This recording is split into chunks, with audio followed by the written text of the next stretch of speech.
नमस्कार। विपक्ष ऑलवेज बेदम देख रहे हैं आप। मैं हूं आपके साथ पूजा। पश्चिम बंगाल की पूर्व मुख्यमंत्री ममता बनर्जी के काफिले पर हुए हमले को लेकर ममता बनर्जी समेत पूरी टीएमसी बेदम नजर आ रही है।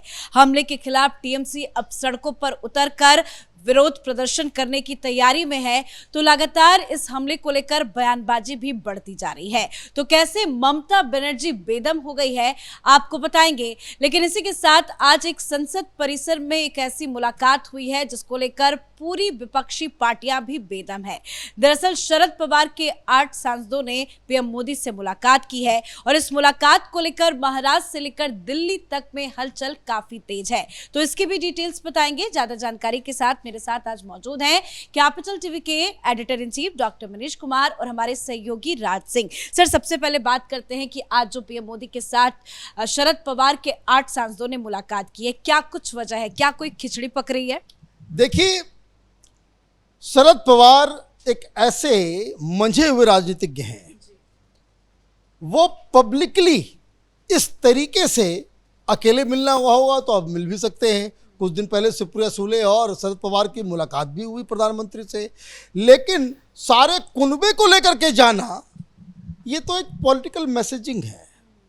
पॉलिटिकल मैसेजिंग है। आप देखिए कि किस तरह से उधर उद्धव ठाकरे के जो संजय राउत हैं वो कैसे पिलपिला रहे हैं, बौखला गए हैं। वो किस तरह की भाषा निकल रही है और जिस तरीके से आज संसद के अंदर जो माहौल दिखा, कैमरे से कैसे भाग रहे अखिलेश यादव कि कोई शरद पवार के बारे में सवाल न कर दे। देखिए, Sharad Pawar is the tallest and the most experienced leader amongst INDI गठबंधन।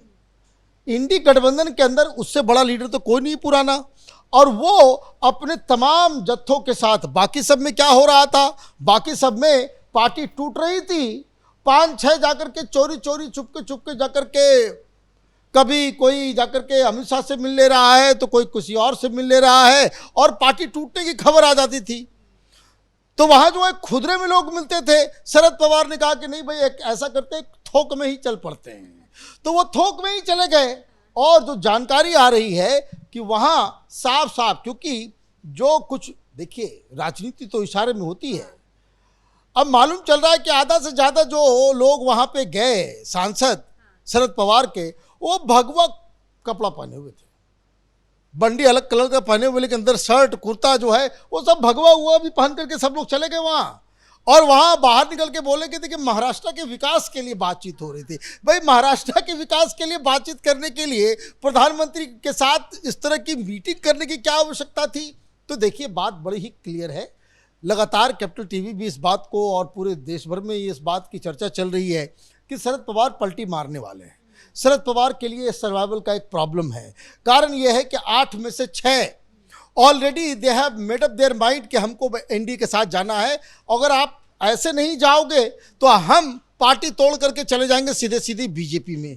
तो वो अपनी पार्टी को बचाने की कवायद भी है और एनडीए के साथ जाना है। तो ये देखिए कि विपक्ष का पूरा कुनबा, डीएमके चला गया, केजरीवाल चले गए, ममता के सारे सांसद चले गए, अब शरद पवार के लोग भी इधर चले गए, उद्धव ठाकरे की पार्टी के भी सांसद चले गए। तो राहुल गांधी के पास बचा ही क्या है? और इसलिए आज की जो मुलाकात है ये बहुत बड़ा झटका माना जा सकता है, क्योंकि राजनीति में इशारा ही काफी है। और टाइमिंग की बात करें तो टाइमिंग भी बहुत इंपॉर्टेंट है, क्योंकि एक तरफ सेशन चल रहा है, सरकार की तरफ से कई सारे इंपॉर्टेंट बिल्स की चर्चा हो रही है, और इस बीच में पीएम मोदी से मुलाकात करना, वो भी लगातार अभी इस दौर में देखें तो दूसरी बार सुप्रिया सुले मुलाकात की, इस बार अपने सांसदों के साथ मुलाकात करिए। ये कितना बड़ा झटका होगा राहुल गांधी के लिए और तमाम विपक्षी दलों के लिए? देखिए, झटका तो है ही। अब जो इंडी गठबंधन है वो इंडी गठबंधन है कहाँ? वो इंडी गठबंधन तो बिखर चुका है। अब डीएमके था, डीएम ने तो कह दिया कि संसद में हम अलग बैठेंगे, वो तो चले गए। तृणमूल कांग्रेस वो टूट चुकी है। अब ले दे करके शिवसेना का देखिए, उसके भी सांसद भाग चुके हैं। अब ले दे के बचे शरद पवार। शरद पवार के सामने स्थिति क्या है, प्रॉब्लम क्या है कि शरद पवार को अपनी इज्जत बचानी है। ये जो मुलाकात हुई है ना, इसमें आप जानिए जो खबर आ रही है, उनके जितने सांसद हैं साफ साफ अल्टीमेटम दे दिया कि भाई या तो आप मोदी जी के साथ चलिए या फिर हम भागे, हम तो आपके साथ नहीं रहेंगे। अब वो क्या करेंगे? अब देखिए, शरद पवार वैसे तो वरिष्ठ हैं लेकिन शातिर भी बहुत हैं। ये सुनेत्र पवार के साथ भी वो सारे चाल जो चल रहे हैं कि दोनों जो एनसीपी है वो एक हो जाए, वो देख रहे हैं कि पहले मोदी जी के साथ अपना इक्वेशन फिट कर लिया जाए। सांसद तो ऐसे ही भाग रहे हैं। अगर ये बात बन जाती है केंद्र में, तो फिर वो सुनेत्र पवार के ऊपर भी दबाव बना करके वहां भी उसको टेक ओवर करने की कोशिश करेंगे। तो शरद पवार की ये कोशिश है। अच्छा, सुप्रिया सुले लगातार ऐसे मैसेज दे रही हैं, चाहे वो डिलिमिटेशन का बिल हो या वीमेंस रिजर्वेशन का बिल हो। एफसीआरए पे भी उन्होंने कह दिया है कि भाई इसको और देखना चाहिए। ये बहुत संभव है। देखिए, एफसीआरए पे क्या होगा, तो सरकार को जरूरत ही नहीं है। सीधा तो सिंपल मेजोरिटी तो है सरकार के पास। लेकिन जो बयानबाजी सुप्रिया सुले की तरफ से हो रही है, शरद पवार की तरफ से हो रही है, पार्टी के ऊपर अब इन लोगों का कंट्रोल नहीं रहा। सांसद, विधायक इनके जो भी हैं भागने के लिए तैयार हैं। अब ये इज्जत बचाने की कोशिश है। नहीं बचाएंगे, पार्टी और बिखर जाएगी, इनके भी सांसद भाग जाएंगे। बस यही है। देखिए, पूरा जो इंडी ब्लॉक है, राहुल गांधी को छोड़ करके उसमें कोई बचने वाला नहीं है। सब लोग भाग चुके हैं। डीएमके भागी चुकी है। शरद पवार की ये स्थिति है, तृणमूल की भी स्थिति आप देख रही हैं। तो ये अपनी इज्जत बचाने की एक कोशिश है। और राहुल गांधी की जहां तक बात है, वो पूरी तरह से अलग थलग पड़ गए हैं। अब जो पहले होता था ना कि हम नेता बनेंगे, हम प्रधानमंत्री बनेंगे, अब इनके अलाई जी इनको मानने को तैयार नहीं है। तो शरद पवार की पार्टी अपने सांसदों के साथ, सारे सांसदों के साथ जो जाकर के मिली है, उसके बाद राहुल गांधी की स्थिति और भी कमजोर हुई है। सर, बात अब पश्चिम बंगाल की भी कर लेते हैं। ममता बनर्जी के काफिले पर जो हमला हुआ है, उसको लेकर कैसे पूरी टीएमसी और साथ ही साथ ममता बनर्जी बेदम है? देखिए, ममता बनर्जी जो है वो ड्रामा क्वीन है।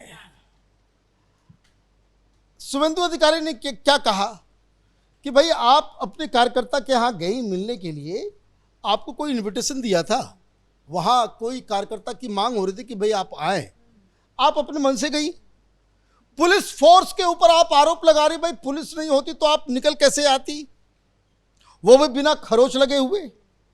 वो बात अलग है कि आप ड्रामा कर रही हैं कि भाई अगर शीशा खुला हुआ होता तो बड़े बड़े पत्थर मार रहा था, मेरा माथा फूट जाता, हम तीनों मर जाता।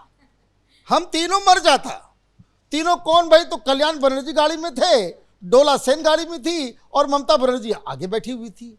और पता नहीं कितना बड़ा बड़ा पत्थर मारा कि शीशा कार का टूटा तक नहीं, है ना। कार पे क्या था? तो कार के ऊपर जूता फंसा हुआ था।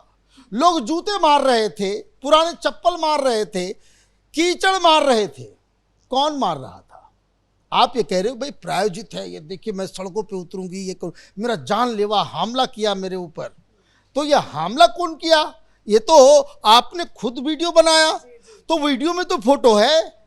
एफआईआर क्यों नहीं करवाया आपने? एफआईआर क्यों नहीं करवाया भाई? आपको अगर ऐसा हमला कर दिया तो वो हमला होने के बाद तो फिर आपको जाना चाहिए पुलिस के पास और ये बताना चाहिए कि हमारे ऊपर जानलेवा हमला किया है और हमला के ऊपर जो लोग जो किया है उसको तुरंत गिरफ्तार करो। लेकिन बताया जा रहा उनके ही लोग हैं जिन्होंने ये हमला किया। क्योंकि ये जगह कौन सा है? ये कचरापाड़ा में हाली शहर है, ठीक है।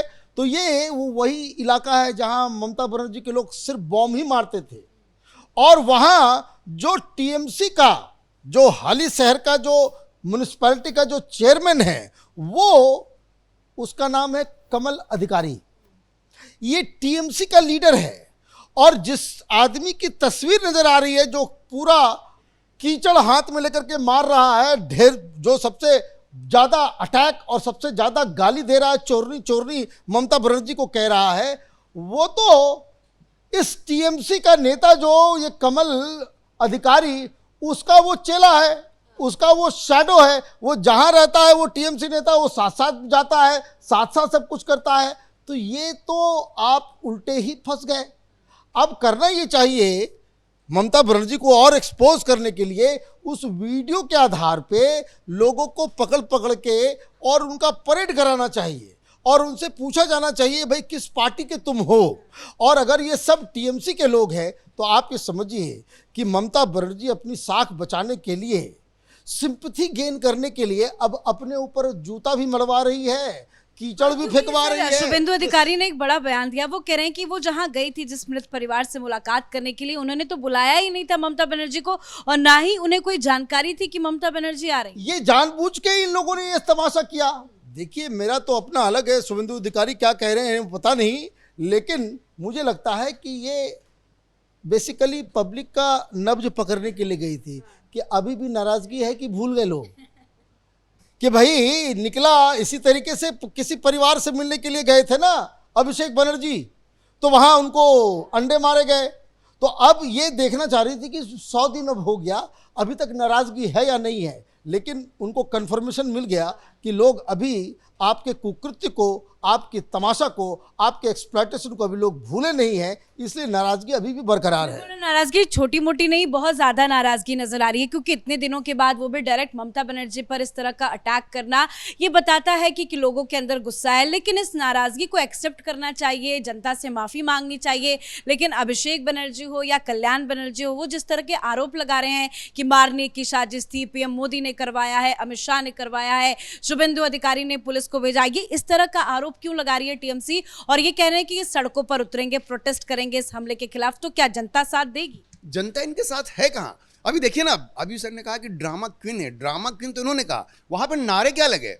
चोर चोर के नारे लग रहे हैं, और डकैत रानी कहा गया इनको। वो ड्रामा क्वीन नहीं, वो डकैत क्वीन उनको कहा जा रहा है। तो भाई इतना गुस्सा है। और देखिए इसमें जो भी लोग शामिल है, अब तो खबर यही आ रही है कि तृणमूल कांग्रेस वाले ही वो लोग हैं वहां पे। आपको याद होगा जब अभिषेक बनर्जी के ऊपर अंडों से हमला हुआ था तो इन लोगों ने कहा कि बीजेपी वालों ने करवाया है, लेकिन बाद में क्या पता चला कि सब इन्हीं के लोग थे। दरअसल है क्या, ये जिसकी ये पुलिस कस्टडी में मौत हुई, जब आप मिलने गई हैं, परिवारों में गुस्सा है कि हमारे घर के लोगों को आपकी वजह से आपने गुंडा बनाया उनको, और इस वजह से अब उनको भुगतना पड़ रहा है। तो जब ममता बनर्जी जाती हैं तो उनको उन लोगों का विरोध झेलना पड़ रहा है। तो जिस व्यक्ति की मौत हुई है उसके परिवार वाले तो नाराज हैं इनसे कि आप भाई क्यों आ गए यहाँ पे, आपको तो बुलाया नहीं हमने। और देखिए किस तरह से उनके ऊपर हमला हुआ, जूतों से, चप्पलों से। अब ममता बनर्जी क्या मुंह लगा, क्या कहेंगी? अब थोड़ा सा पहले जाइए, दिसंबर 2020 में जेपी नड्डा के ऊपर डायमंड हार्बर में हमला हुआ था, इसी तरह का हमला हुआ था। उस वक्त कितना मजाक उड़ाया था ममता बनर्जी ने। ममता बनर्जी ने कहा कि ये भारतीय जनता पार्टी की नौटंकी है। वो कह रही है कि जेपी नड्डा के पास सिक्योरिटी है, फिर कैसे ये हमला हो जाएगा? और तो सिक्योरिटी तो आपके पास भी है, फॉर्मर चीफ मिनिस्टर है, आप जेड+ की सिक्योरिटी है। उस वक्त आपने कितना मजाक उड़ाया। और उस वक्त अभिषेक बनर्जी ने कहा था, क्योंकि डायमंड हार्बर का इलाका था जहां से वो एमपी रहते हैं, उन्होंने कहा कि लोगों में इतना गुस्सा है कि ये इन्होंने जेपी नड्डा के ऊपर हमला किया। तो भैया आप देखो, आज सिक्योरिटी को लेकर भी तो शुभेंदु अधिकारी ने कहा, क्योंकि ममता बनर्जी की तरफ से, टीएमसी की तरफ से आरोप लगाया है। शुभेंदु अधिकारी कह रहे हैं कि आपको जहां जाना है, जब जाना है, आप टाइमिंग बताइए, पहले से इन्फॉर्मेशन दीजिए, आपकी सुरक्षा मेरी गारंटी है, सुरक्षा की वो जिम्मेदारी भी। देखिए सुरक्षा आप ऐसे भी देखेंगे, वहां पे सुरक्षा है, ऐसी बात नहीं है, लेकिन अगर लोगों में रोष रहेगा उसका आप क्या करेंगे? वे आप नहीं कर सकते ना। और मैं आपको याद दिला रहा हूं कि जब इस तरह का हमला आपके कैडर ने किया था तो आपने किस तरह से मजाक उड़ाया था कि लोगों के अंदर गुस्सा है। और तृणमूल कांग्रेस के लोगों के खिलाफ पूरे बंगाल में गुस्सा है, तो सबको मालूम है ना, सबके ऊपर अंडे फेंके जा रहे हैं। महुआ मोइत्रा में तो अब दम ही नहीं कि वो जाए वहां पे। उस वक्त भी महुआ मोइत्रा ने कहा था कि सब स्टेज ड्रामा है। तो देखिए इन लोगों का यह है कि जब भारतीय जनता पार्टी के अध्यक्ष के ऊपर हमला हुआ था, जो इन लोगों ने करवाया था, तो इन्होंने कहा था कि भाई कैसे संभव है कि आपके पास सुरक्षा और आपके ऊपर हमला हो जाए। आज ममता बनर्जी जा रही, इनके खिलाफ नारे लग रहे हैं, इनको चोर चोर कहा जा रहा है, डकैत रानी कहा जा रहा है। इससे बहुत स्पष्ट है कि बंगाल के लोगों में जो गुस्सा है वो सामने आ रहा है। ये स्टेज नहीं है, ये स्टेज नहीं है, लोगों का गुस्सा है। अभिषेक बनर्जी के साथ भी ये हो चुका है। और ड्रामा तो आप देखिए ना, अभी अभिषेक बनर्जी का क्या, उन्होंने कहा कि आंख का इलाज कराने हम विदेश जाएंगे। हाई कोर्ट ने तो मना कर दिया, अब सुप्रीम कोर्ट तो चलिए मान गई है। तो कितने बड़े ये लोग ड्रामेबाज हैं, मतलब पूरे हिंदुस्तान में इनके आंख का इलाज नहीं हो रहा है, इनको विदेश जाना है। तो इनका पूरा ड्रामा जो है ना, बंगाल के लोग समझ चुके हैं, गुस्से में हैं, नाराज हैं। और इसीलिए अब तो ममता बनर्जी की थोड़ी सी भी इज्जत भी नहीं रही। मतलब 15 साल तक जो मुख्यमंत्री रहा उसके ऊपर जूते चप्पल चल जाए। बहुत लोग हारे हैं, लेकिन ऐसी स्थिति तो किसी की नहीं हुई है। तो दूसरों को दोष देने से बेहतर यह है कि ममता बनर्जी सोचे कि पिछले 15 साल में उन्होंने क्या किया और अपने आप को और पार्टी को सुधारने की कोशिश करें। ये सब आरोप लगाने से कुछ नहीं होने वाला। बहुत बहुत धन्यवाद सर आप दोनों का। और वाकई में जनता में अभी भी गुस्सा है, क्योंकि देखिए चुनाव को नतीजे सामने आए, काफी ज्यादा वक्त बीत चुका है, लेकिन इसके बावजूद भी बंगाल की जनता ममता बनर्जी से काफी ज्यादा नाराज है। और वही नाराजगी की वजह है कि इस तरह का अटैक, इस तरह का हमला ममता बनर्जी के काफिले के ऊपर किया गया है। हालांकि टीएमसी इस पर प्रतिक्रिया दे रही है, अमित शाह को घेर रही है, शुभेंदु अधिकारी को लेकर कई तरह के सवाल खड़े किए जा रहे हैं। और साथ ही टीएमसी ने यह ऐलान भी किया है कि वो सड़कों पर उतरकर इसके खिलाफ विरोध प्रदर्शन भी करेगी। तो दूसरी तरफ शरद पवार के 8 सांसद पलट गए हैं, वो पीएम मोदी के साथ आ गए हैं। देखते रहिए कैपिटल टीवी। नमस्कार।